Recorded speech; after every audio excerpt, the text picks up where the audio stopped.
You are sitting in a meeting. The business team is explaining a new proposal. The idea is great. It could unlock real revenue, and you know exactly how to build it. But there is a catch. It is time sensitive.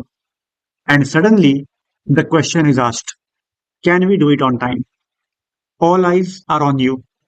You take a deep breath and you say what no one wants to hear. No, we cannot. You didn't lose because you couldn't build it. You lost because your system couldn't change fast enough. Not because your team isn't good, but because your architecture refused.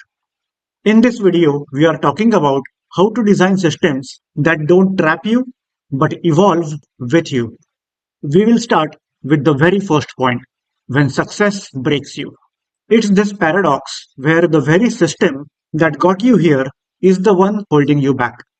Every new feature, every minor change feels impossibly difficult. And it really boils down to two different mindsets. On one hand, you have the programmer whose job is to get it working right now. And on the other, you have the developer, the architect, who's not just thinking about today. They are playing chess, thinking 10 moves ahead of what the business will need next year. This quote hits the nail right on the head. You can change any system if you throw enough time and money at it. But that's not the real question. The real question is, will the change be easy, like changing a light bulb, or will it be complicated and painful, like performing open heart surgery on your code? That's what separates good architecture from bad. And let's be clear, the cost isn't just about engineering salaries. This is about lost opportunities. It's your competitor launching an amazing new feature while you are still in the planning meetings. It's your best engineers burning out because they spend all day fighting their own tools. Which brings us to this idea of change cost. It's pretty simple actually. When you poke one part of your system, how much of the rest of it wobbles? Does it cause a tiny predictable ripple, or does it set off a tsunami that crashes through services that have absolutely nothing to do with what you just changed? The goal is to build firewalls to contain the blast radius. Imagine you build a payment system. You start with a single payment gateway.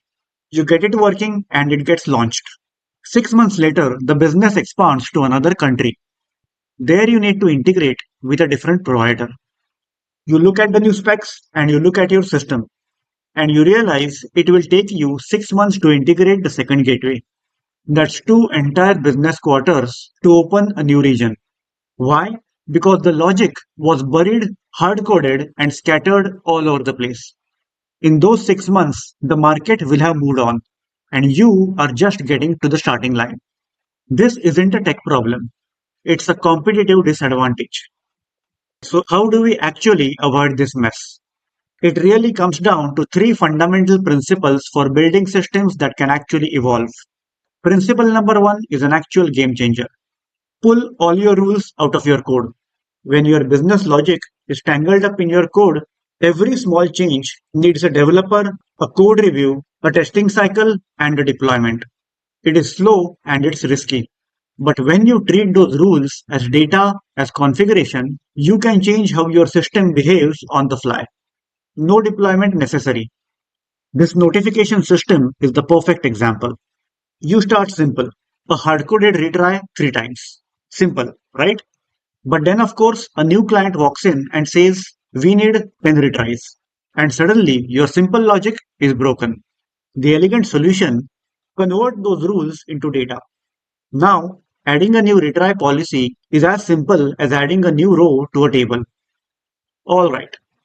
Principle number two is all about drawing clear lines in the sand. We have all seen this service. The order service that does everything. It validates orders, processes payments, sends emails, and does a million other things.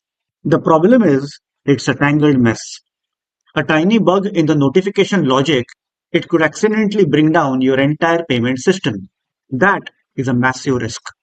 So the answer is really simple. You break it up into different parts. A team of specialized services working together.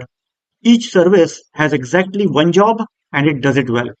And the order service It becomes more like an orchestra conductor. It doesn't play the instruments. It just tells the payment service and the inventory service when it's their turn to play.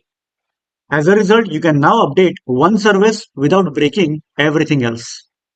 And that brings us to principle number three, which is all about being a smart realist. You don't have to predict the exact future. You just have to identify the parts of your system that are a bit shaky or unpredictable. Things like third party payment gateways or complex shipping rules. You wrap those things up and you keep them behind nice clean boundaries. Those are your abstractions and interfaces. And once you have these boundaries in place, you can then swap out the internals later without having to tear down the whole house. But, and this is really important, you have to be careful because you can take a good thing too far. Flexibility for its own sake isn't the goal. In fact, it can lead you straight into the over-engineering trap, creating systems that are way more complicated than they need to be. Here is a cautionary tale of a reporting tool. A team built this incredibly generic, super flexible plugin system for all the amazing things they might need to do one day. Fast forward 2 years. Not a single plugin was ever built. And now all they have is a confusing, over abstracted system that nobody understands. And that brings us to the golden rule for all of this. Build flexibility only where you have hard evidence you are going to need it. Solve the real problems you have today and not the imaginary ones you might have tomorrow. So let's pull all of this together. What are we really trying to achieve here? What's the ultimate purpose of designing for flexibility and change? It is this. The best design isn't about predicting the future. It's about preserving your ability to react to the future. Every choice you make either opens up future options or it closes them off. A truly flexible system is one that keeps as many of those doors open as possible. So I'll leave you with one final question to think about for your own work. Is the system you are building a fortress designed to protect and defend the decisions of the past? Or is it a launchpad engineered to propel your best ideas into the future? The choice is yours.